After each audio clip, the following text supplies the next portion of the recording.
প্রিয় শিক্ষার্থী, তোমাদের সাথে আবারও একটা ক্লাস নিয়ে চলে আসলাম। আজকের ক্লাসে আমরা আলোচনা করব ক্লাস 5-এর 11 পৃষ্ঠার 4 নম্বর অঙ্ক ভাগ নিয়ে, যেখানে আমরা দেখব যে ভাজক যদি 10, 100, 1000 এইগুলো সংখ্যা হয়, অর্থাৎ এক ভাজক কি, ভাজক এক এবং তারপরের অঙ্কগুলো শূন্য থাকে, এইরকম অঙ্ক যদি ভাজকে থাকে, যেমন আমরা দেখতে পাচ্ছি, দেখো এখানে ভাজক 10, 100, 100 অর্থাৎ ভাজক কি ক্ষুদ্রতম সংখ্যা দিয়ে ভাগ করা হয়েছে। ভাজক হচ্ছে ক্ষুদ্রতম সংখ্যা, এক তারপরে দেখো শূন্য, এক তারপরে দুটো শূন্য, এইরকম সংখ্যা যদি দিয়ে আমাদের ভাগ করা হয়, তাহলে সেই ভাগগুলো আমরা খুব সহজেই কিভাবে করতে পারবো। আমরা তো এমনি সাধারণভাবে ভাগ যেভাবে করে সেটা আমরা জানি, আমরা সেই প্রক্রিয়াতেই ভাগ করব, কিন্তু এই অঙ্কগুলো দ্বারা গঠিত যে ভাজক, সেই ভাজক দ্বারা করা ভাগগুলো আরো সহজভাবে আমরা করতে পারবো। আমরা সেগুলোই দেখব। যেমন দেখো এখানে 1 নম্বর অঙ্ক, 4 নম্বর 11 পৃষ্ঠার 4 নম্বর অঙ্ক। এখানে 1 নম্বরে কি করা হয়েছে, 2, 4, 1, 2 অর্থাৎ 2412 কে 10 দ্বারা ভাগ করা হয়েছে। এখন দেখো আমি এটা একটু বোর্ডে তুলতেছি তোমাদের জন্য সুবিধাজনক হবে বুঝতে। 4 নাম্বার, এখানে দেখো 1 নাম্বার 2, 4, 1, 2 ভাগ 10। তাহলে এইখানে আমরা সাধারণভাবে ভাগটা কিভাবে করি, 10, 2, 4, 1, 2। এখানে আমরা দেখি, এখানে আমরা সাধারণভাবে ভাগ করতে গেলে যেটা করি, ভাজক কয় অঙ্কের আমরা সেটা দেখি। এখানে 2 অঙ্কের ভাজক, তাহলে আমরা প্রথম 2 অঙ্কের ভাজ্য দেখব। যদি ভাজকের চেয়ে বড় হয় তাহলে আমরা ভাগ দিব সাধারণভাবে।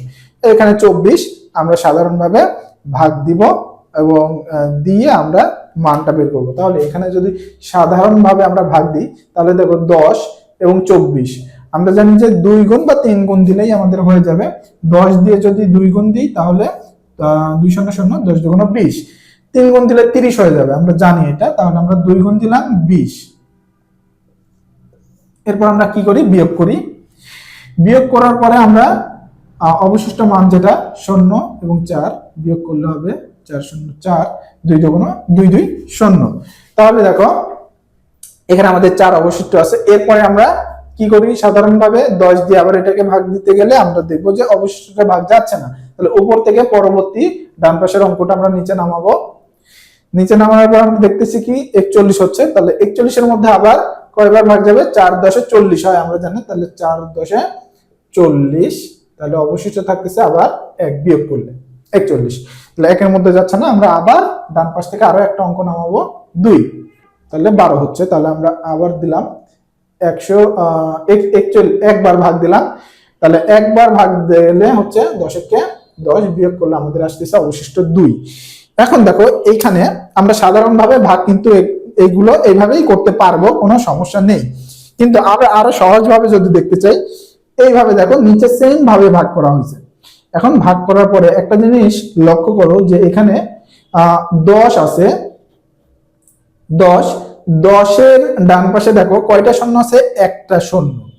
একটা শূন্য আমরা যদি এখানে ভাজ্য আমাদের 4 অঙ্কের আছে, একটা শূন্য থাকার কারণে আমরা ভাজ্যর ডান দিক থেকে একটা ঘর বাদ দিয়ে আমরা যদি ভাজ্যটার দিকে তাকাই, দেখো 241 হচ্ছে। আমাদের ভাজ্য হচ্ছে 2 4 1 2, আমরা ভাগ দিছি 10 দিয়ে।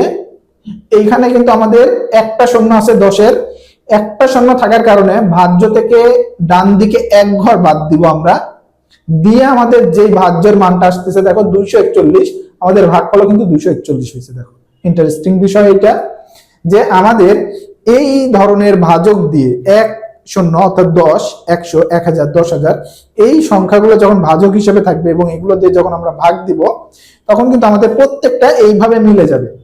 অর্থাৎ একের পরে যতগুলো শূন্য থাকবে তত ঘর যদি আমরা ভাজ্যর ডান দিক থেকে বাদ দিয়ে দিই, তাহলে সামনে যেটা থাকবে, যেই মানটা থাকবে ওটাই আমাদের ভাগফল হবে। এখানে দেখো এখানে 1 এর পরে একটা শূন্য আছে, আমরা ভাজ্যর মধ্যে থেকে ডান দিক থেকে একটা ঘর বাদ দিয়ে দেবো একটা শূন্য থাকার কারণে।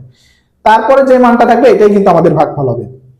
এখন যদি এখানে 2টা বা 3টা শূন্য থাকতো, তাহলে দেখো পরবর্তী 2 নাম্বার অঙ্কটা কিন্তু আমরা আবার সেম দেখতে পাচ্ছি যে আমাদের ভাজক এখানে 100 আছে, এবং এখানে কিন্তু আমি যেটা বললাম দেখো যে এখানে 2টা শূন্য আছে, তাহলে আমরা এখানে ভাজ্য আমাদের 3 2 6 4 আছে, যেহেতু 2টা শূন্য আছে তাহলে আমরা ভাজ্য ডান দিক থেকে 2টা ঘর বাদ দিব, 6 এবং 4, 2টা ঘর বাদ দিলে আমাদের যে মানটা থাকে দেখো 32, এইটাই কিন্তু আমাদের ভাগফল হচ্ছে।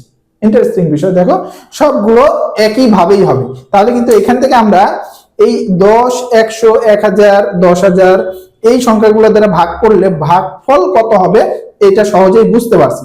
এখন দেখবো যে ভাগশেষ কত হবে। আমরা কিন্তু ভাগফল কত হবে এটা পাইছি, এই 2টা অঙ্ক বাদ দিয়ে যে মানটা থাকবে সামনে ভাজ্য 32, এটা কিন্তু আমাদের ভাগফল হবে। একইভাবে এখানে যেমন 241 এটা কিন্তু আমাদের ভাগফল পাইছি। এখন ভাগশেষ কত থাকবে, কারণ আমরা নিচে দেখো দেখতে পাচ্ছি যে এই জাতীয় অঙ্ক কিন্তু আমাদের একটা ভাগশেষও আছে। এই ভাগশেষটা কত হবে, আমরা যেই অঙ্কটাকে বাদ দিলাম, এখানে আমরা একটা শূন্য থাকার কারণে একটা অঙ্ক 2 বাদ দিছি, এই 2টাই আমাদের ভাগশেষ হবে। এখানেও একইভাবে 2টা শূন্য থাকার কারণে আমরা 6 4 অর্থাৎ 64 বাদ দিছি, এই 64টাই আমাদের ভাগশেষ হবে। আশা করি তোমরা এটা বুঝতে পারছো। তারপর আমি পরবর্তী 2 আর 3 নাম্বার অঙ্কটাও বোর্ডে তুলে করাচ্ছি, তাহলে তোমরা আরো সহজে বুঝতে পারবে। এখানে কিন্তু দেখো এই যে 2টা কিন্তু আমরা একটা শূন্য থাকার কারণে 2কে আমরা বাদ দিছিলাম ডান দিক থেকে, এই 2 কিন্তু আমাদের ভাগশেষ আছে। তাহলে সামনের 3টা হচ্ছে আমাদের ভাগফল, আর শেষে আমরা যেটা বাদ দিচ্ছি সেটা হচ্ছে আমাদের ভাগশেষ থাকবে।